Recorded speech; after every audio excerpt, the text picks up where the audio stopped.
Durante los últimos 100 años ha surgido la idea sobre el contagio de las enfermedades infecciosas. Nunca antes se habló en la historia de la medicina sobre que las infecciones fueran el origen de la enfermedad.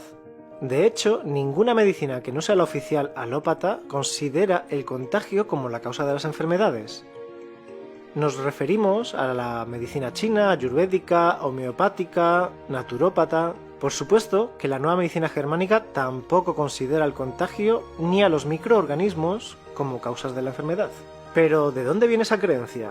¿Por qué razón la medicina oficial insiste en esta falsa teoría médica? Pues ha llegado el momento de cuestionarse una teoría impuesta por los mismos de siempre. Los microorganismos han existido siempre, sin embargo no podíamos verlos hasta que se inventó el microscopio y empezó a ser utilizado en medicina a mediados del siglo XIX. Cuando se observaron los primeros microorganismos, surgieron dos posturas completamente opuestas. Una que pensaba que estos seres, de los que no sabíamos nada, eran obviamente agresivos y teníamos que defendernos. Una postura poco científica, dado que los microorganismos no nos estaban invadiendo, sino que siempre habían estado ahí, solo que ahora podíamos verlos.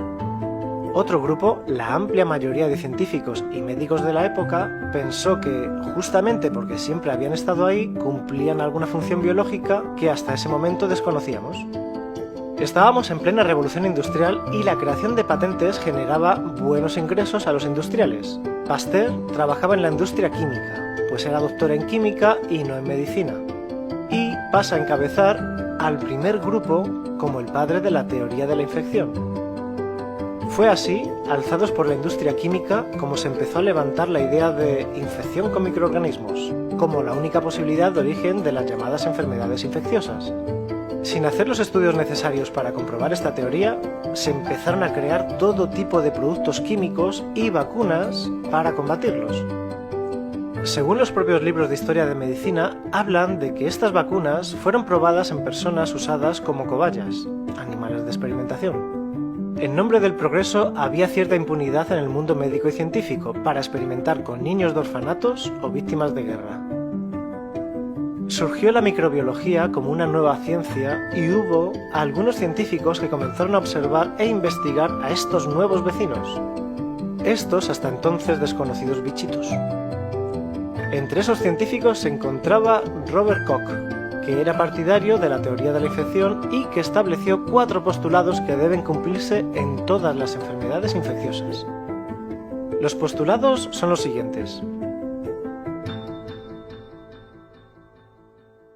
El agente patógeno debe estar presente en los animales enfermos y ausente en los sanos. El agente debe ser cultivado en un cultivo axénico puro aislado del cuerpo del animal. El agente aislado en un cultivo axénico debe provocar la enfermedad en un animal susceptible al ser inoculado. El agente debe ser aislado de nuevo de las lesiones producidas en los animales de experimentación y ser distinto al inoculado originalmente. Estos son los 4 postulados. Nos vamos a detener un poco en estos postulados y los pondremos en contexto.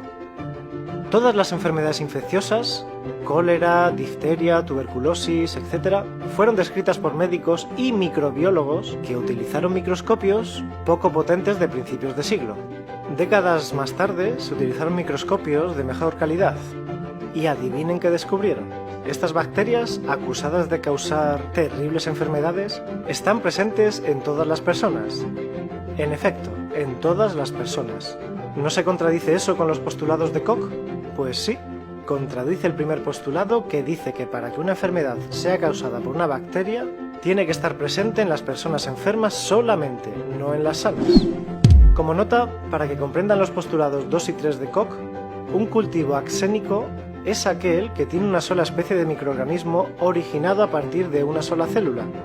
Eso es algo, digamos, casi imposible en la naturaleza, pues todos los lugares están poblados de distintos tipos de microorganismos y cepas de los mismos, que se encuentran conviviendo en equilibrio.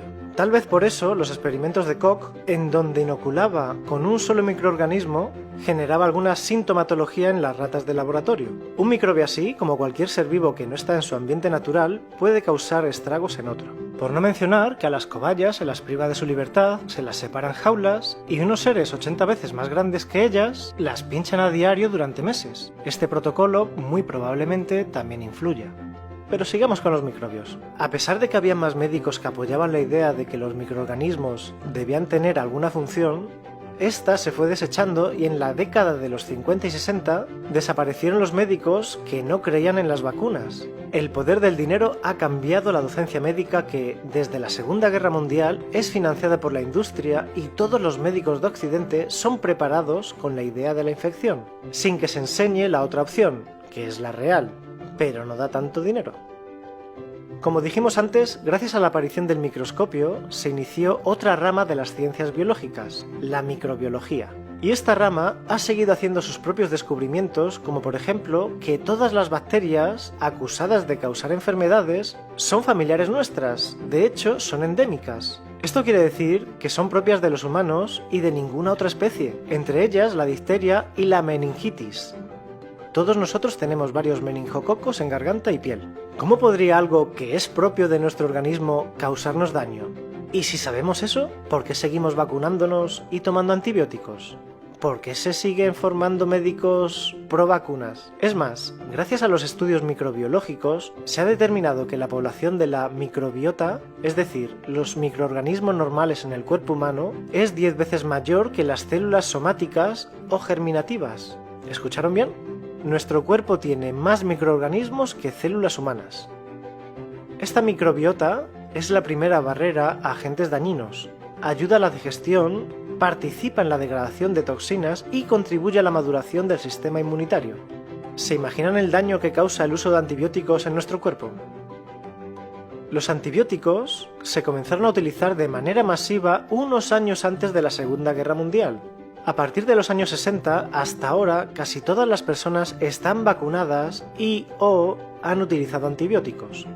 Se les atribuye a estos avances que la población tenga una esperanza de vida mayor. ¿Qué?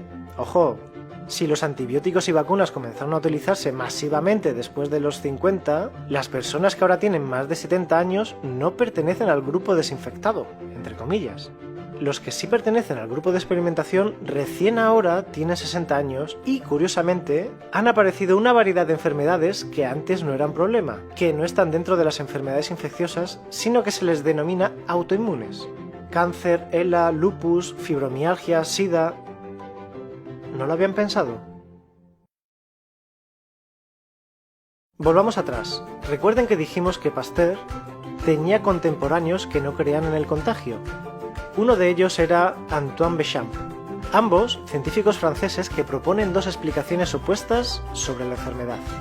Mientras Pasteur explica que son los microbios los que producen enfermedades, Béchamp presentó la teoría celular, donde las enfermedades son las que vuelven patógenos a los microbios.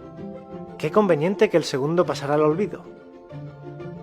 El Dr. Hammer y sus descubrimientos ponen nuevamente a la teoría de Béchamp en la mira y, más aún, demuestra con la cuarta ley biológica el rol beneficioso de los microbios en los procesos involucrados en los distintos programas biológicos, ayudando a eliminar tumores o en la formación de nuevos tejidos.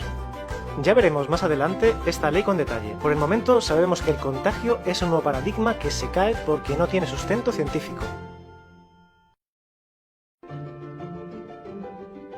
Nacemos perfectamente preparados para vivir. Para terminar, una historia curiosa.